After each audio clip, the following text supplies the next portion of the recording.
Euzubillahimineşşeytanirracim. Bismillahirrahmanirrahim.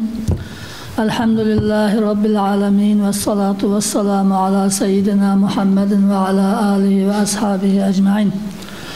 Esselamu aleyküm hürmetlik cemaat.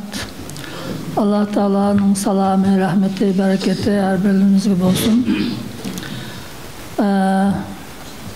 Muhammed Kurban Damollacım men 81. yılı Ablahatxan Maksum Hacım'da okuvatqa vaxtımda köygen şu kiçik Nurluk Mescid'inki birinci kiçik vaxtıda o çağda Aqs'ta cuma namazı okugan ama özde okuş nasip olmagan keyin qağılık qiyinip geldik. Qara Hacım naydı yaxşı Maksum Hacım'ınki hayatını şerhlep verdi.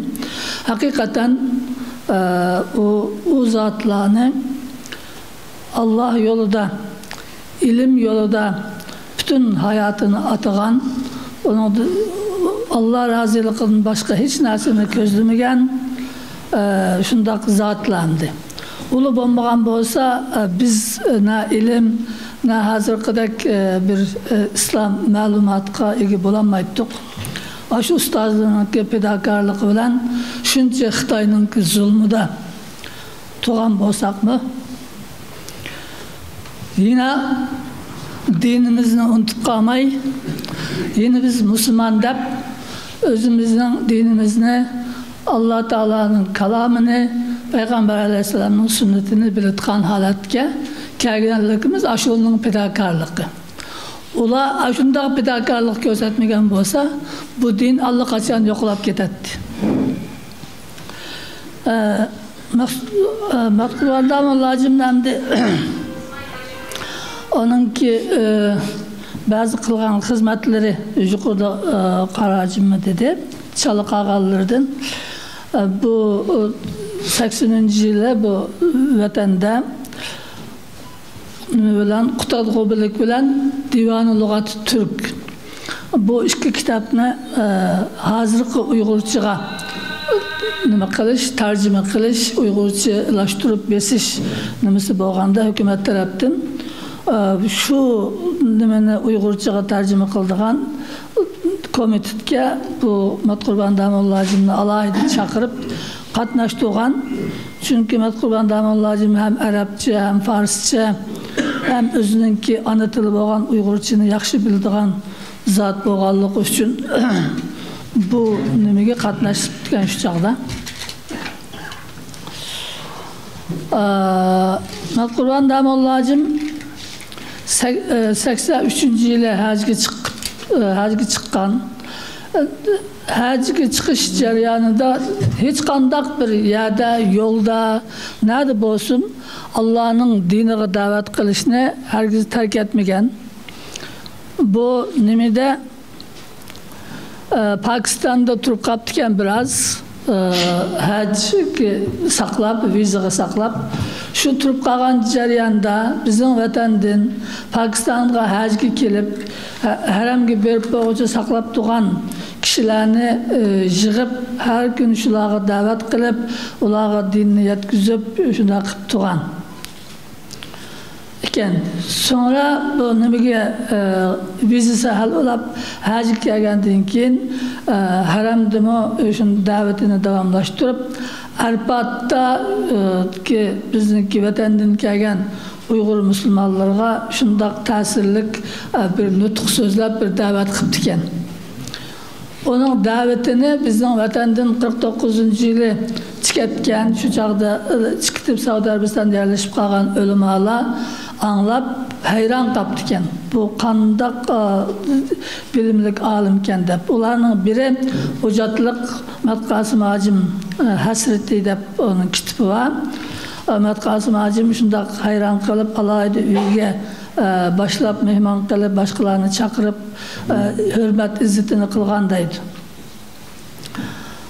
Bu Damollacım shundoq so'zini aytdi. Natiq sözgü usta, şundak qayil qilarlik, şundak yiqimlik insanga shunday so'zlayotgan. Hani bu ustazımızınki ailesi hem de bir bunchilik ishni qilish uchun ailemi hamkorlashish kerak bo'ladi. Ailesi Allah Teala bu kişiye 7 bola berib ekan, 5 o'g'il, 2 qiz. Ayoli Nisa xonim bu öydünki bütün qiyinchiliklarni ustiga elib, men herib ketdim deb voysimasdan, bir tarafdan bolalarini shu damollarga o'xshash yaxshi tarbiyalab, insonlarga foydali diniy xizmat qiladigan, vatan suyar qilib tarbiyalab chiqsa, bir tarafdan damollarning uyda qiladigan ishlarini o'zi qilib, damollarni faqat shu da'vat qilishga, dars o'qitishga sharoit yaratib berib shunda qilib ekan. Anısı o'qitib olim qilgan bo'lsa, ayoli uningki da'vatiga nima yaratib bergan, sharoit yaratib bergan. Shunda shuning bilan bu ishlar shunda yuriydi. Uning uchun bizlar qizlarni yaxshi tarbiyalash kerak. Qizlar bir ailenin anısı olurdu çoğun olsa, ular shundoq vatanparvar, dinparvar, dini uchun, vatani uchun erlardan qilishmaydigan, fedakorlik ko'rsatadigan ayollar bo'lib yetishsa, bolalarini shundoq tarbiyalaydi. Erlarningmi Alloh uchun xizmat qilishiga sharoit yaratib beradi. Agar undaq bo'lmasa, uyning ishini er kishi ham bola tarbiyalash, ham uyning ishi bilan mashg'ul bo'lib, uncha cho'ng xizmatni qilolmaydi. Bundan nima elish, ders elish, ayollarimizningki ders elishi muhim. Ondan keyin Matqurban Damollarning hamda o'qitgan bolalari olim qilib chiqarganlar taliblarni aytib ko'p. 300 ga yaqin talib, muqim talib bor ekan. Uni shu yuqorida qarajim degandek ham attigini ham kashda dars o'tib qilgan, ammo kelib ketib o'qiydiganlarning soni 1000dan oshadi deydi. Shundoq nimani talibini o'qitgan. Olim bo'lib chiqib yurtga xizmat qilg'uchak, boshqalarga dars o'tkichilik olim bo'lganlar nayta nurg'un o'limali bor. Birinchisi o'zining o'g'li Abdulhakim Damollam buni Xitoyda shahid qilib o'tganlik. Bu kishimi nayta dadasidan keyin jiq xizmat qilib, da'vat qilib, oxirsida turmaga kirib shahid bo'ldi. Endi Matqurban Damollarga yetgan aziyatlar, payg'ambarlarning varislari hammasi Alloh yo'lida aziyat tortgan, aziyat ko'rgan. Hech kim bundan mustasno emas. Matqurban Damollarni yuqorida dedik, Qashqarda 58-yili o'qishini bitirib Xotanga kelgandan keyin bu Xotanda nimada bir Sharq vatan mustaqilligi haqida yozilgan bir kitobni ko'chirib, qo'lda ko'chirib, ham o'qib, ham qo'lda ko'chirib ekan.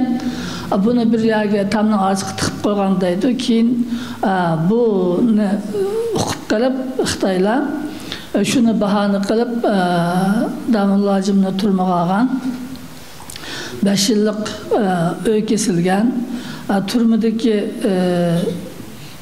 turmaga olgandan keyin turmada nayt eg'ir jafoliq ishlarga solgan. Bu ishlarningki biri o'g'it to'shig'i soldi ekan. Bu turmada Abdulatxon Maqsum Hojim billa bor. Abdulatxon Maqsum Hojimning onasi Maryam xonim bor.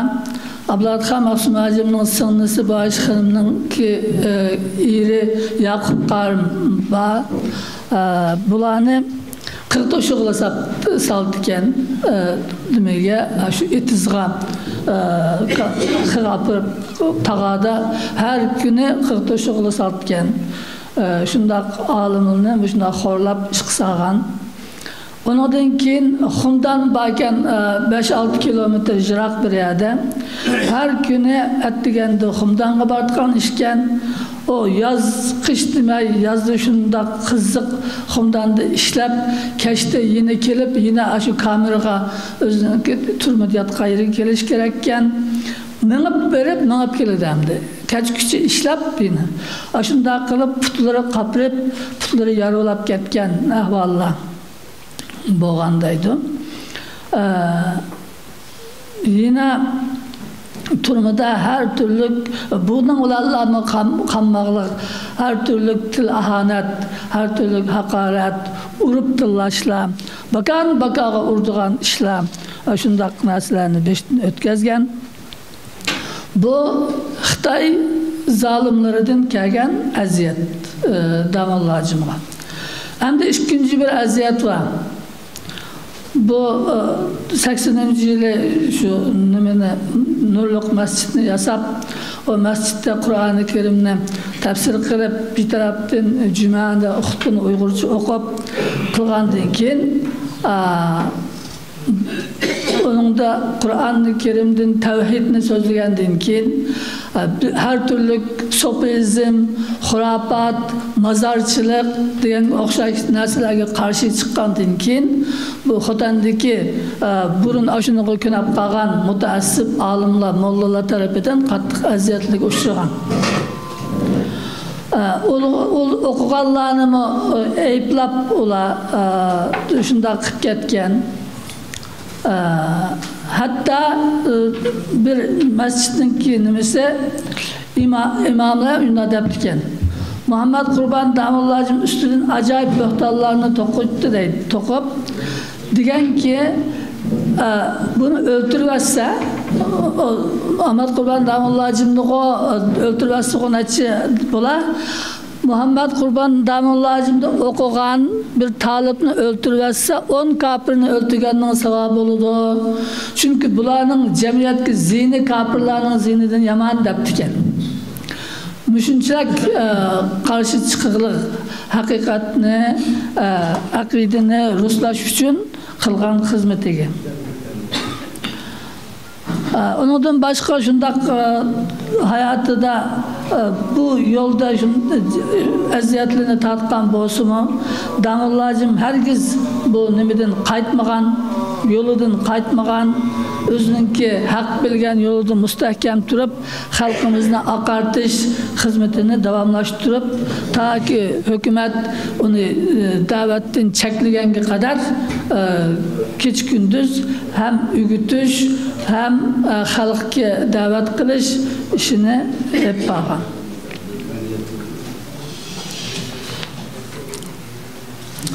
Hem de vakitinin kısa nımakıp ben meseleni kısa bir nımakılay hem de Damullah'cığım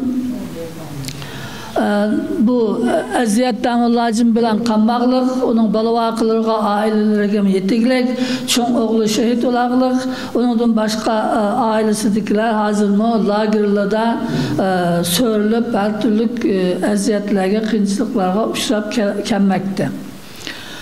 Anda Kurban Damullah'cığım Allah Teala'nın ki belgilişi bilen bu 1990 yılları kelgende bu Damullah'cığımın salametliki yaxşı bolmay doktorxanada davalanıp Xotanda ondan keyin Ürümçide davalangan bolsumu davalanış ünüm bermey şu 95. yılı 13. ayının 9. günü Ürümçi'ye hep berip diken.